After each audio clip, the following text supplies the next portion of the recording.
Yes. We're going to be talking about the big vampire boob lady in Resident Evil Village and why she has the internet losing their mind every time they see new footage of her. Damn! What's up? My name is Cosmic, your friendly neighborhood gamer, and I bring to you today why you want Lady Dimitrescu to dominate you. Let's go.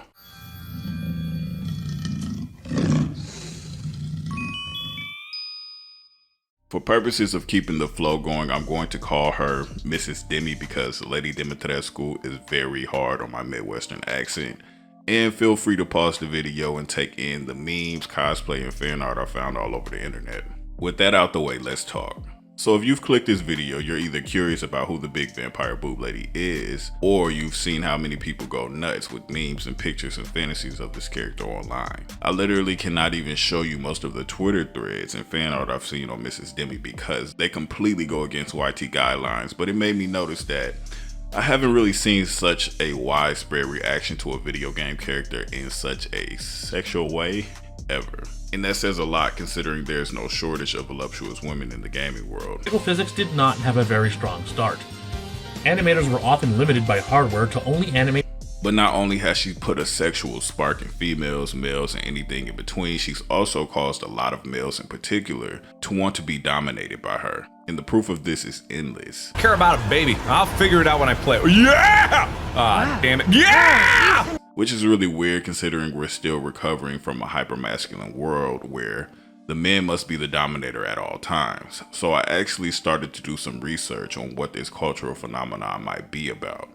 And lo and behold, I actually found a lot of information on why you want to be dominated by Mrs. Demi. This isn't a sponsored video, but shout out to Psychology Today for a lot of this information. They have a whole article about being dominant or submissive, and I'm going to leave the link in the description below. So according to them, all of us along with several other mammal species appear to possess subcortical circuits for sexual dominance as well as submission. Both types of circuits are connected to the brain's pleasure center. Even though most individuals prefer a single sexual stance, still, each role seems to offer its own gratifications. So what they're saying is no matter how you feel in your role sexually, it's still probably a preconceived notion that you're supposed to feel that way. And truthfully, the way your mind and body works proves that it enjoys both submission and dominance, even if it prefers one. Interestingly enough, they also say it's useful to explore the paradoxical possibility that there can be submission within dominance and dominance within submission. They talk about this correlation with anxiety and submission. They pose the question, what is it about being submissive that can make it thrilling as opposed to threatening? Since being out of control is intimately tied to anxiety. And they answer by saying there can be a certain amount of control embedded in the subordinate role. And they give us some insight that I didn't actually know, but sexual submission sites for straight males are even more popular than typical domination sites. They say that flipping to the other side may offer its own satisfaction precisely because it's such a stark variant, which to me personally sounds like sexually we may restrict ourselves a lot trying to play into the role that we think we must play, but it only intensifies the urge to do the things that are almost the complete opposite. And I think Resident Evil Village's Mrs. Demi is the perfect excuse to feel like you want to be dominated, at least as a straight male.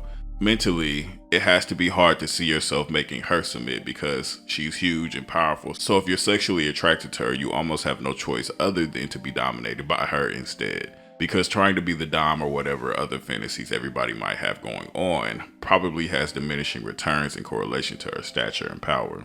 The article goes more into adult sites and about how there's a big clientele and market for straight males being dominated online. But we're going to skip over all of that so YT doesn't put a hit out on me. I will say the conclusion to this part of the article is them asking straight men, why with the desire software biologically and socially programmed to be dominant would you enjoy watching adult sites featuring a submissive male being degraded or humiliated? The neuroscientific answer is that such fans are getting in touch with their female submissive circuitry, also wired to their brain's reward center. And side note, if that makes you feel emasculated, I'm here to tell you that you you have a female-ish side of your brain and you have a male-ish side of your brain. We come from females, it shouldn't be a big deal, but moving on. So basically, it's just them getting in touch with their submissive sides in layman's terms. And regarding to why men might seek it more than women, I think it's such a big world that you haven't really been encouraged to explore, and maybe it's like a rabbit hole that you can't get yourself out of, I think. And there's nothing less healthy about this type of adult site in comparison to bigger, more known sites. So it becomes a why not situation. And I also think with Mrs. Demi being not only a video game character, hyper realistic as she may be, I think players and people who might not even play games are just allowing themselves to tap into that side and without too much thought fantasize about being dominated by this character.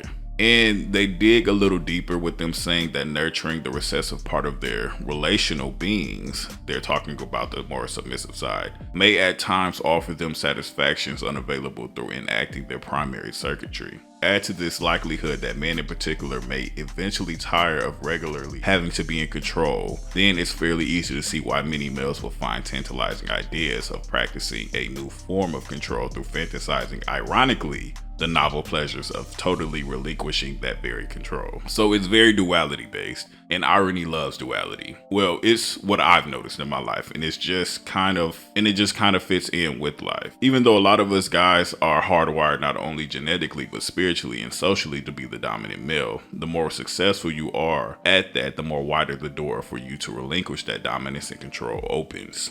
Now, let's talk a little more about women. The article says it's safe to say that most women have very complex relationships with their desire to be dominant or submissive, one that is much more problematic than that experienced by men. Moreover, although most women aren't erratically aroused by watching or reading about a male sexually abusing a woman, yet there is a substantial number of women who find themselves psychologically and physically turned on by such scenes of humiliation and degradation. This is without a doubt the main reason that the R word, you know which one I'm talking about, even today remains a popular category of fanfiction sites. Now, this is something I didn't know.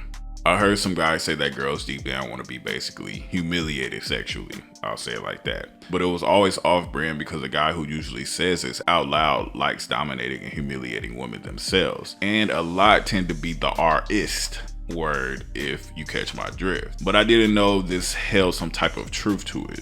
I'm not going to get into slut shaming and stuff like that, but there's so many reasons why most women will never tap into this fantasy because of judgment within or whatever societal norms they live in, and they experience this even from each other women, since sexually liberated women are still kind of taboo, if you're not a superstar at least. While guys are basically free to do whatever they want because they can find other guys who like the same thing as well. Now, they go into the big R word and actually enlighten me on a lot of things, but we're not going to talk about that for obvious reasons. I don't want to spark any memories in anyone, and I don't want to be kicked off of YT. But I'll just say that reading the article, I learned that the R word was frequent in fiction from the 70s and 80s, like the heroine's non-consensual and even degrading sexual deflowering by the hero. You can take that however you want, but I think the part where they are talking about BDSM and the sexual ambiguity of power is what everyone's reaction to Mrs. Demi is partially all about. There may be more to it, but if you didn't know, BDSM is an acronym for bondage, discipline, and sadomasochism. Now, the hard definition of this sexual expression is the harshness of inflicting and receiving pain. But honestly, I do feel like there's a spectrum to this, and you don't necessarily need to just receive pain, but to willingly submit and allow the other partner, in this case, Mrs. Demi, to do whatever she wants to you. AKA being the sub who willingly grants the dom power over you, and doing so out of trust and respect. I didn't know this, but this transferring of control is commonly called the gift, which is like top tier wordplay if you ask me.